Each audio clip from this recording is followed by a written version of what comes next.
नमस्कार। प्रस्तुत है आज का चिंतन। मस्तिष्कीय तनाव की परिणति समूची काया के कण गति तंत्र को अस्त व्यस्त कर देती है। इसकी जानकारी चिकित्सकों को द्वितीय महायुद्ध के उपरांत मिली। देखा गया कि मोर्चे पर लड़ने वाले सैनिक वहां की डरावनी परिस्थितियों के कारण लगातार उत्तेजित रहे। शांति और संतोष का अवसर नहीं मिला। हल्के निश्चिंत एवं प्रसन्न भी न रह सके। अतएव मन संस्थान आवेशग्रस्त रहा और उनकी परिणति शरीर के अन्य अवयवों की गतिविधियों में अस्त व्यस्तता उत्पन्न करने लगी। सैनिकों के स्नायु संस्थान स्वाभाविक नहीं रहे। रक्तचाप बढ़ा, पाचन तंत्र गड़बड़ाया और उत्साह घटने, अन्य मनस्कता बढ़ने के लक्षण उभरने लगे। तात्कालिक उपचार तो टॉनिकों की मात्रा बढ़ाकर किया गया, पर यह प्रश्न विचारणीय ही बना रहा कि उत्तेजित मन स्थिति का शरीर के अन्य अवयवों पर भी प्रभाव पड़ता है। मात्र अनिद्रा, सिर दर्द आदि तक ही सीमित नहीं रहता। तनावजन्य बीमारियों को साइकोसोमेटिक कहा जाता है। मनश्चिकित्सकों का मत है उत्तेजनात्मक वातावरण के कारण मस्तिष्क का एक महत्वपूर्ण भाग हाइपोथैलेमस आवेशग्रस्त रहने लगता है। कॉर्टेक्स के अतिरिक्त स्नायु संस्थान के अन्य क्षेत्र भी इससे प्रभावित होते हैं।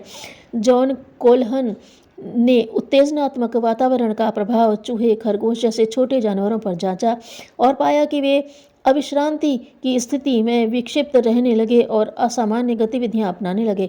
उनका स्वभाव भी वैसा न रहा और वजन भी घटा।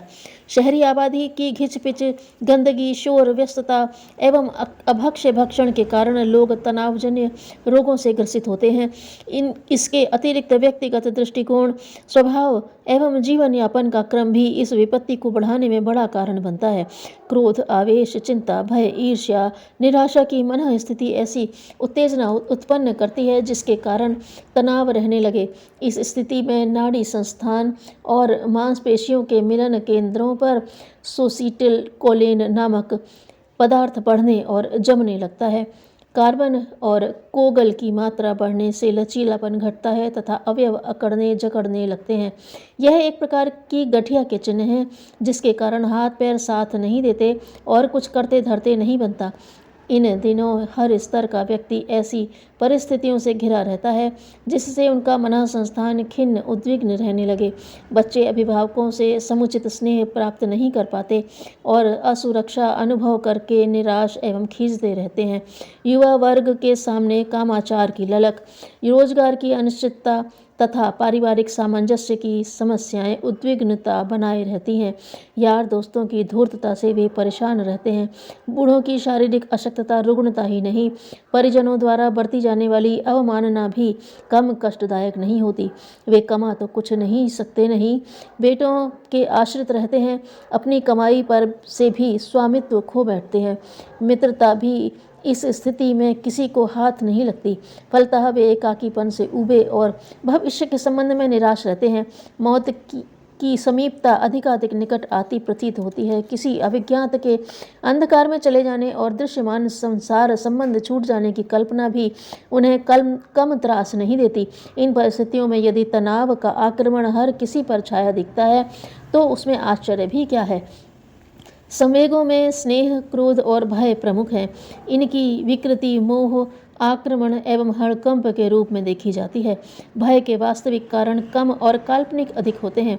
भूत, चोर, सांप, बिच्छू आदि की उपस्थिति एवं आक्रामकता के कल्पित चित्र इतना परेशान करते हैं कि मानो वे सचमुच ही सामने उपस्थित हों और बस हमला करने ही जा रहे हैं।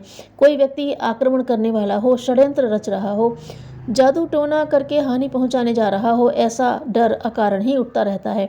आमतौर से ऐसा होता नहीं है। ऐसी दुर्घटनाएं कभी कभी ही घटित होती हैं।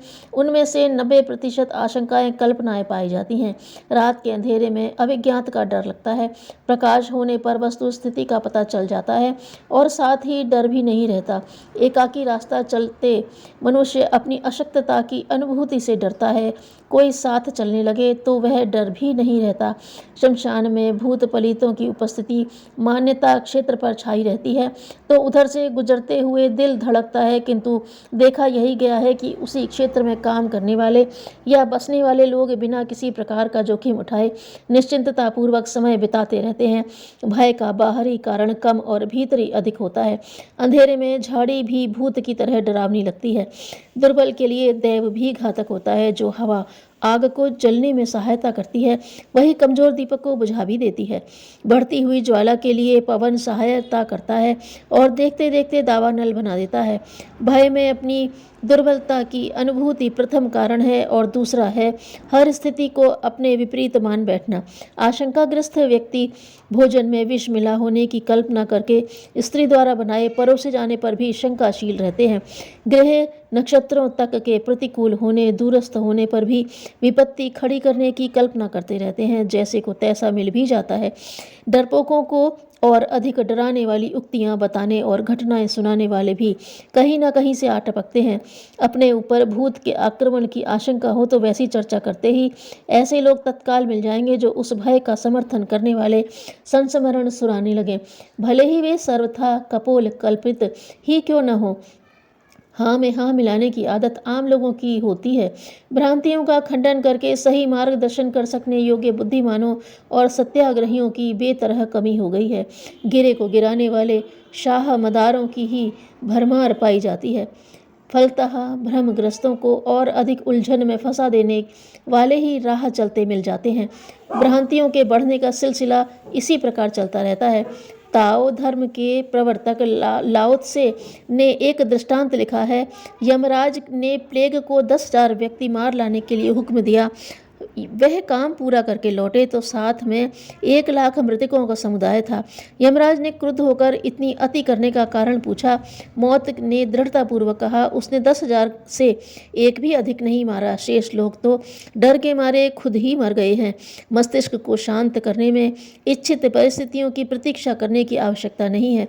उसके लिए अपने सोचने का तरीका बदल देने और तालमेल बिठाते हुए सौम्य और शांत स्तर का जीवन यापन करने की कला सीखने और अभ्यास में उतारने भर से काम चल सकता है।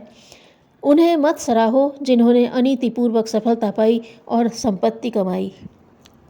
धन्यवाद।